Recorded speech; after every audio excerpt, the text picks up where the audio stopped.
India UK FTA agreement किंवा Trump trade Wars या न्यूजचा माझ्या पोर्टफोलिओवरती काय इम्पॅक्ट होऊ शकतो. There are about 9 to 10 crore investors in the country, and there are only about 1000 to 1200 registered investment advisors, very few corporate, and out of that subset there are very few quantitative investment advisors.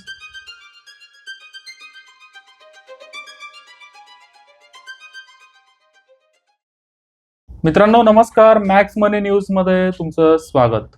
मागच्या 2-3 वर्षात 2 शब्दांनी सगळं जग बदलून टाकलंय. ते 2 शब्द आहेत आर्टिफिशियल इंटेलिजन्स. आर्टिफिशियल इंटेलिजन्सचा गुंतवणूकदारांच्या विचार करण्यावर, त्यांच्या निर्णय घेण्याच्या प्रक्रियेवरही बराचसा परिणाम झालाय.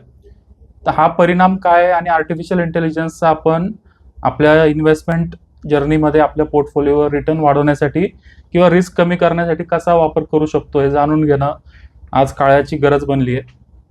हे जाणून घेण्यासाठी या क्षेत्रातले दिग्गज जे फिनशार्प इन्व्हेस्टमेंट ॲडवायझर्सचे CEO आणि को फाउंडर आहेत रोहन बोरावके सर, त्यांना आपण आज इन्व्हाइट केलं. सर, तुमचं मॅक्स मनी न्यूजमध्ये स्वागत. आर्टिफिशियल इंटेलिजन्सचा मी आत्ता मुद्दा बोललो, त्याच्याकडे येण्याआधी फिनशार्प एक्झॅक्टली काय करतं? तुमची वेल्थ मॅनेजमेंट फर्म आहे, तुम्ही पोर्टफोलिओ मॅनेज करताय, तुम्ही सेबी रजिस्टर्ड ॲडवायझर आहात.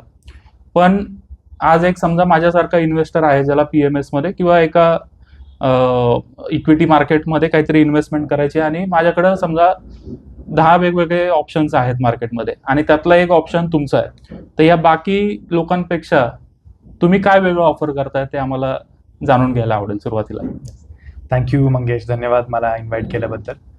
तर अगदी बरोबर म्हणालात की आर्टिफिशियल इंटेलिजन्स हा शब्द, या शब्दाने पूर्ण जगात मोठं डिस्कशन स्पार्क केलं आहे आणि याचा वापर कसा करता येईल, याचा फायदा काय आहे यावरती जास्त फोकस केला तर योग्य राहील. कारण खूप त्या आर्टिफिशियल इंटेलिजन्स मागे नेगेटिव्हिटी पण आहे की आता मी काय करणार, right? is it a risk for others? What will investors do? Correct. So the right question to ask is, how can I use artificial intelligence and leverage it for my benefit? Correct. To enhance my investments. Yes, right? Absolutely. So फिनशार्पची गोष्ट सांगायची झाली तर फिनशार्प या कंपनीची स्थापना 2020 मध्ये झाली. अच्छा, कोविडमध्ये. मध्ये आम्ही एका इन्स्टिट्यूशनल डेरिव्हेटिव्ह ट्रेडिंग फर्ममध्ये काम करत होतो. लंडन बेस्ड फर्म होती आणि वर्क फ्रॉम होम करायची संधी मिळाल्यानंतर ऑटोमॅटिकली अजून काय बिझनेस आयडियाज आहेत का हे मनात सुरू यायला झाले. तर फिनशार्प was founded because we saw that there is a big gap between what investors are seeking and what the institutions are offering. अच्छा. इन्व्हेस्टमेंट ॲडवाईस ही आजकाल बँका किंवा इन्शुरन्स एजंट किंवा अनरेजिस्टर्ड ॲडवायझर्स, बहुतेकांश लोक इलिगल वेमध्ये इन्व्हेस्टमेंट ॲडवाईस देत होते. तर आणि याचा इन्व्हेस्टर्सला ॲक्च्युली फायदा होत नव्हता, नुकसान होत होतं. बरोबर. तर इंडियामध्ये जर तुम्हाला लिगली इन्व्हेस्टमेंट ॲडवाईस द्यायची असेल तुम्हाला सेबीचं रजिस्ट्रेशन घ्यावं लागतं. बरोबर. आणि तुमच्याकडे ते रजिस्ट्रेशन असलं तरच तुम्ही इन्व्हेस्टमेंट ॲडवाईस देऊ शकता. फिनशार्पची स्थापना या आयडियामुळे झाली होती की रिटेल इन्व्हेस्टरसाठी डेटाचा वापर करून इन्व्हेस्टमेंट्स आणि पर्सनल फायनान्स याचा वापर करून त्यांचा फायदा कसा करता येईल. करेक्ट. हे फिनशार्पचं की गोल होता. त्यानंतर आता मागचे 6 महिने एजंटिक AI आणि डीपसीक या ॲडव्हान्स रिझनिंग मॉडेल्सनी पूर्ण जगाला शॉक करून टाकलं की काय करू शकतं, काय AI ची केपेबिलिटीज काय आहेत. बरोबर. हे आता आपण बघतोय आजच्या कंडिशनमध्ये. बरोबर. तर AIचा वापर इन्व्हेस्टर्सनी कसा करता येईल. तर आता जस्ट यायच्या आधी जोशी सरांची माझं तेच बोलणं झालं की फिनशार्प GPT, त्यांनी फिनशार्प GPT यूज केलं आणि फिनशार्प GPTचा वापर कसा करता येईल. तर आजचं मार्केट अनालिसिस काय आहे. Correct. India UK FTA agreement किंवा ट्रम्प ट्रेड वॉर्स या न्यूजचा माझ्या पोर्टफोलिओवरती काय इम्पॅक्ट होऊ शकतो किंवा मी आत्ता जी इन्व्हेस्टमेंट केली आहे, समजा stocks, mutual funds, FD, gold, कुठल्याही ॲसेट क्लासमध्ये तर त्याचं ॲसेट ॲलोकेशन काय असलं पाहिजे माझ्या रिस्क प्रोफाईलनुसार, ओके. ती ॲडवाईस माझ्या एज, माझ्या फायनान्शियल स्टेटस, माझी रिस्क प्रोफाईलला पर्सनलाइज करून ती मी कशी वापरू शकतो, ह्याचा वापर AI ह्याचं ॲप्लिकेशन जे आहे ते AI खूप छान करू शकतं. ओके. तर आम्ही याच लाईन्सवरती फिनशार्प GPT बिल्ड केलं आहे. So what is FinSharp GPT? FinSharp GPT enables you to research anything about any stock. Correct. It enables you to give advanced analytics on your portfolio. It tells you about the market news, and it also, based on your financials and your risk profile, it gives you personalized investment advice which is focused to your goals. Okay. Simply put.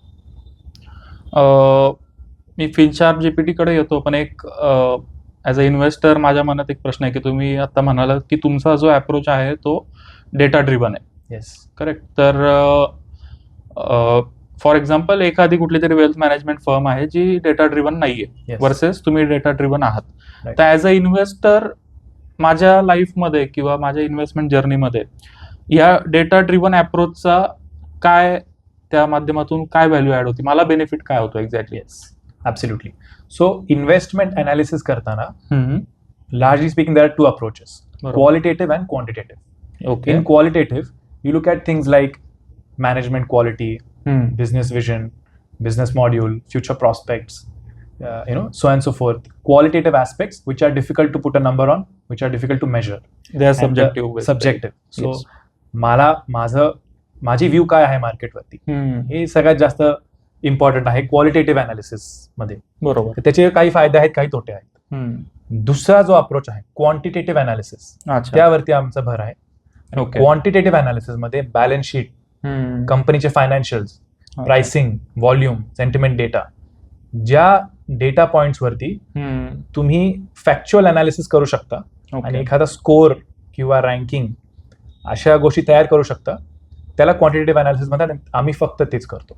आम्ही फक्त quantitative अनालिसिसचाच वापर करतो, आणि त्याचे पण काही फायदे आणि तोटे असतात. ओके. तर त्याचा की फायदा आहे की सायकोलॉजिकल बायसेस, इन्व्हेस्टर्सच्या मनात जे ग्रीड आणि फिअर ही इमोशन जे असतात, ज्यामुळे आपल्याला फायदा होऊ शकतो किंवा लॉस होऊ शकतो. करेक्ट. आणि बऱ्याच वेळा हे इमोशन्स जर तुमच्या मनात ओव्हर पॉवर झाले तर शक्यतो लॉसच होतो.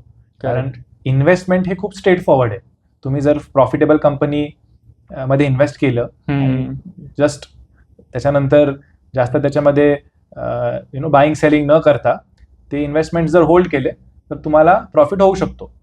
पण त्या जर्नीमध्ये तुमच्या मनात जे ग्रीड आणि फिअर क्रिएट होतं, due to market news, due to company specific news, due to your own personal emotions, सगळ्यात जास्त तोटा इन्व्हेस्टरला त्या गोष्टींचा होतो. तर ही सायकोलॉजिकल बायस कमी कसं करता येईल, तर जेव्हा तुमच्याकडे एक डिसिप्लिन्ड प्रोसेस आहे, क्वांटिटेटिव्ह प्रोसेस आहे, किंवा एक अल्गोरिदम जे आम्ही एखादं step by step procedure to execute any task is called an algorithm. That's what we do at Finsharp, and that's what separates us. There are about 9 to 10 crore investors in the country. Correct. And there are only about 1,000 to 1,200 registered investment advisors. And out of that, very few corporate, and out of that subset, there are very few quantitative investment advisors who are following a pure quant approach. So that's what separates us from the traditional way of doing things. Okay. आणि ह्याचा core purpose हाच आहे की इन्व्हेस्टर्सच्या मनात जे emotions आहेत त्याला कमी करून, टेक्नॉलॉजीचा वापर करून तुम्ही कसं स्वतःच्या पोर्टफोलिओमध्ये इम्प्रूव्हमेंट करू शकता. काही वर्षांपूर्वी कदाचित तुम्हाला आठवत असेल मित्रांनो की मुकेश अंबानी एका AGM मध्ये असं म्हणाले होते की data is the new oil. आता त्यांचा डेटा, त्याला दोन अर्थ आहेत. त्यांचा डेटा तो आहे आणि हाही डेटा एक ऑइलच आहे असं आपण म्हणू शकतो. सरांनी जसं सांगितलं की जिथं नंबर्स येतात तिथं ऑब्जेक्टिव्हिटी येते. ऑब्जेक्टिव्हिटी आली की इमोशन्सचा रोल ऑटोमॅटिकली कमी होतो. आणि बऱ्याच वेळेला तुम्हालाही असा अनुभव आला असेल की आपण उगाचच चांगले शेअर्स घेतलेले होते, काहीतरी ट्रम्पचं टॅरिफ आलं, वॉरची न्यूज आली आणि त्यावेळेला मार्केट पडलं आणि आपण घाबरून ते शेअर्स विकून बसलो. नंतर पश्चाताप झाला की अरे त्या न्यूजचा आपल्या शेअर्सवर तर काही इम्पॅक्टच होणार नव्हता. पण ते जे इमोशन आहे, फिअर, किंवा कधी कधी असं होतं की एखादा शेअर आपण घेतलेला असतो लॉंग टर्मसाठी, पण एखादी न्यूज आली, आपल्याला वाटलं की अरे हा आता पडतोय तर पटकन विकून टाका.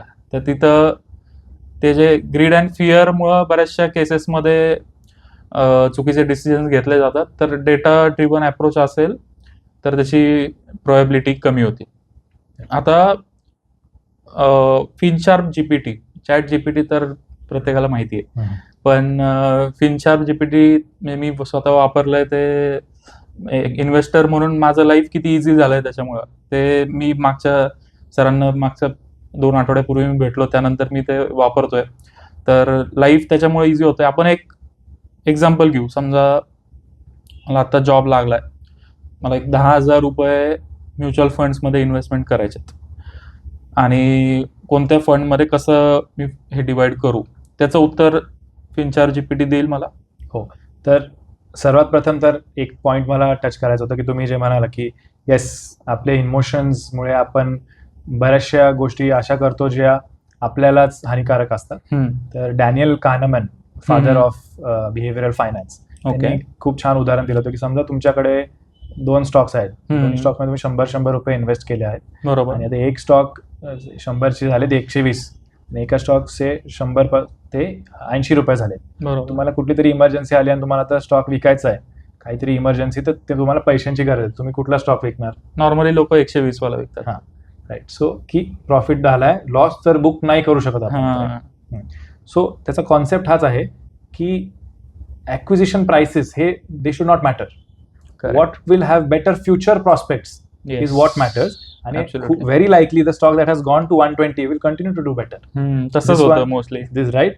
So that is also a concept of momentum investing. So problem हाच आहे की actually system is very straightforward. Correct. But your own biases can really affect you to make these decisions. Now, circling back to what you said. So yes, absolutely. FinSharp GPT is built for factual analysis, for research-driven purposes. For any explicit investment advice, you must consult with an investment advisor. So there is no way around it. Yes. But let's say you want to do some research.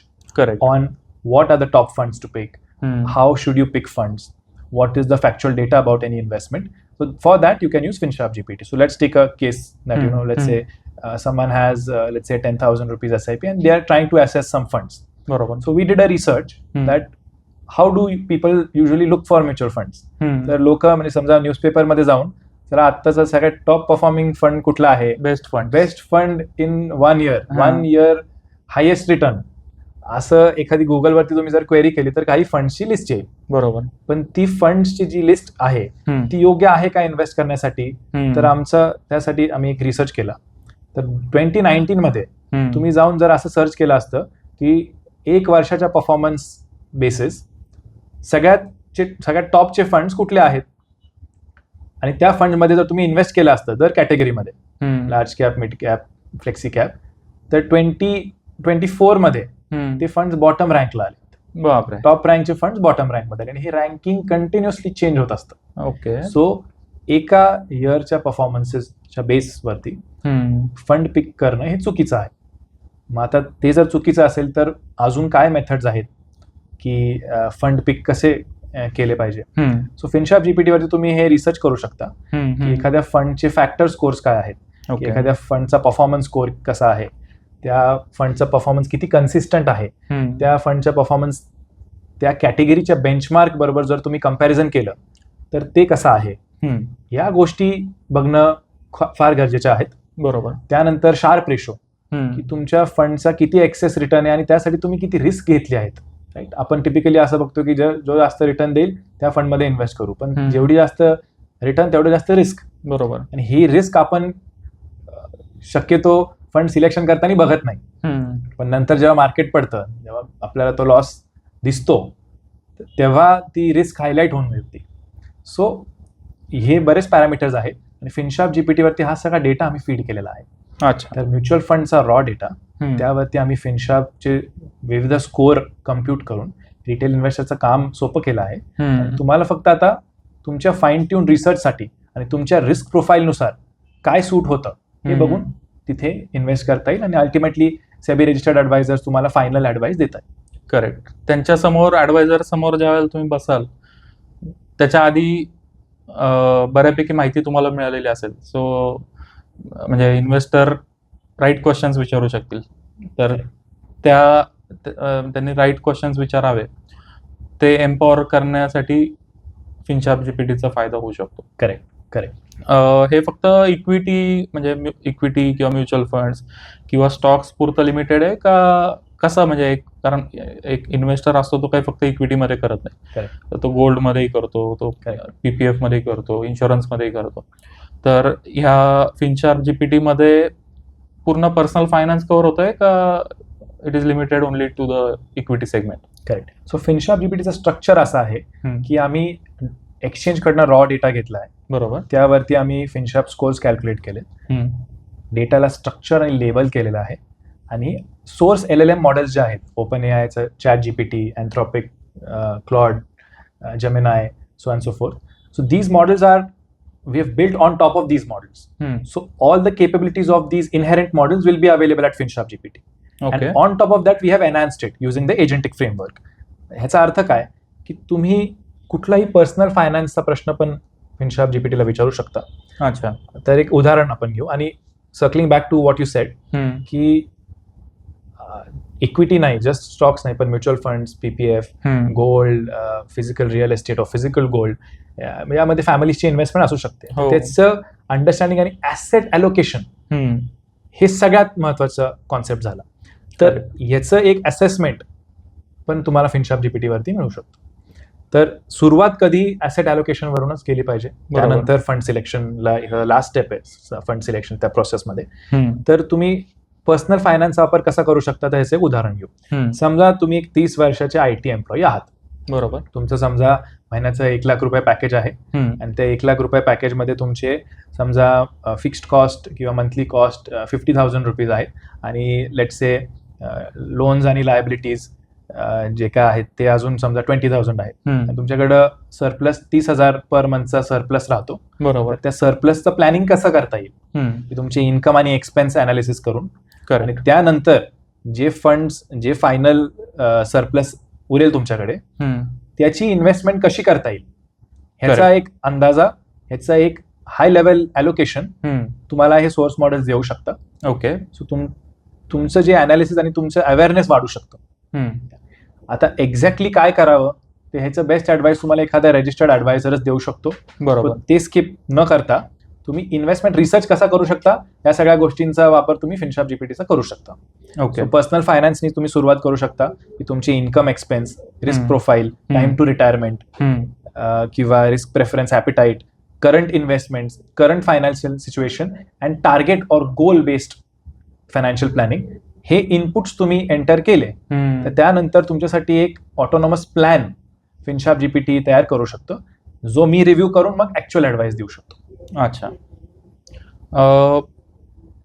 Artificial intelligence in जनरलचा आपण विचार केला तर जे लोक जे म्हणजे humans जे काम करतायत तर ते कुठेतरी AI रिप्लेस करतायत.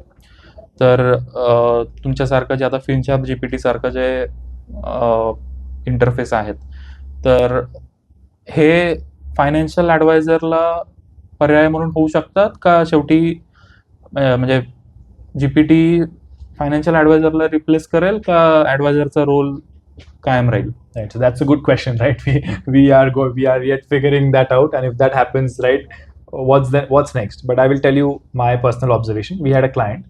So the client is very tech savvy. The client himself is from an IIT institute, okay, and very tech savvy. अच्छा. सो त्यांनी मला सांगितलं की ठीक आहे, तुम्ही वेगळं असं काय करता, आम्ही सगळं एक्सप्लेन केलं. तर ते म्हणाले की ठीक आहे, मला एक 25 लाखाची इन्व्हेस्टमेंट करायची आहे, तर ती तुम्ही कशी करणार मला सांगा. तर मी त्यांना आमची प्रोसेस सांगितली. तर त्यांनी काय केलं, तीच प्रोसेस घेऊन चॅट GPT वरती एंटर केली, आणि मग मला त्याच्यावरती फीडबॅक दिला की अरे पण हे बघता का तुम्ही, ते बघता का, अशा बऱ्याच गोष्टी ज्या आम्ही ऑलरेडी ऍड्रेस केल्या होत्या, बरोबर. त्यानंतर आम्ही जेव्हा सुरुवात करायची होती तर त्यांनी सगळी ही प्रोसेस आणि चॅट GPT वरून पण ह्या सगळे प्रश्न विचारून उत्तर आम्हाला दिली की हे असंच करा. पण अल्टिमेटली आम्ही जेव्हा प्रोसेस सांगितली, आम्ही आमचा जेव्हा डेटा दाखवला, तेव्हा ते म्हणाले की ठीक आहे, हे मला माहिती आहे चॅट GPT आणि मला येतं करता, पण मला वेळ नाहीये, पहिली गोष्ट. तर दुसरी गोष्ट, मी जेव्हा 25 लाख रुपये लावतोय, करेक्ट, तेव्हा मला एरर चॅट जीपीटीमुळे मला जर लॉस झाला तर तो मला सहन होणार नाही. इन्व्हेस्टमेंट ॲडवाईस ही ट्रस्ट बेस असते.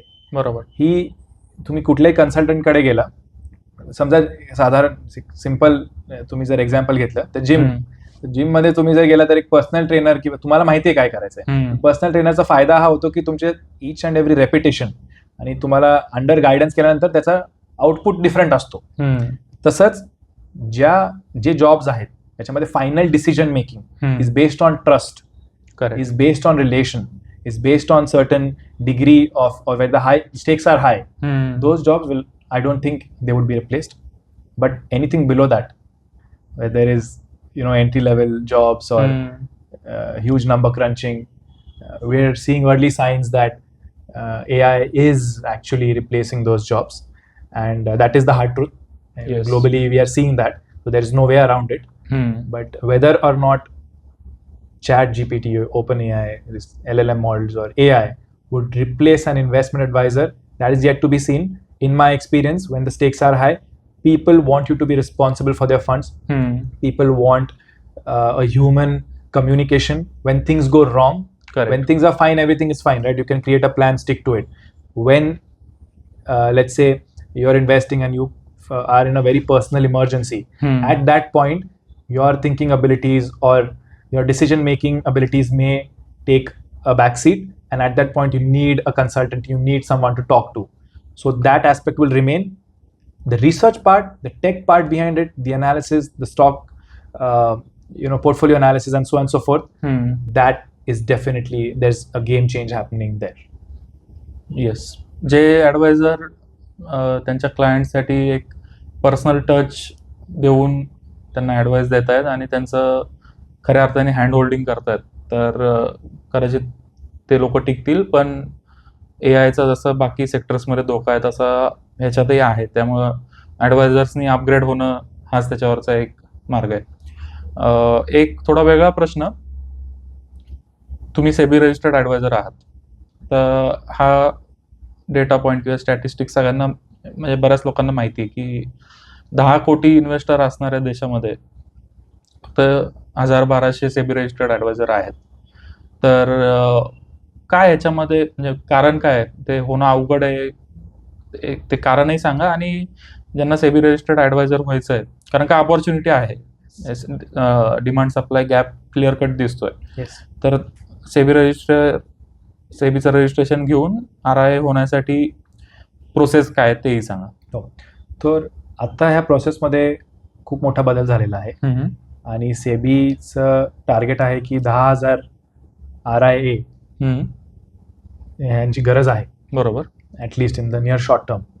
सो त्यासाठी त्यांनी रेग्युलेशन आणि एंट्री क्रायटेरिया हा बऱ्यापैकी रिलॅक्स केलाय.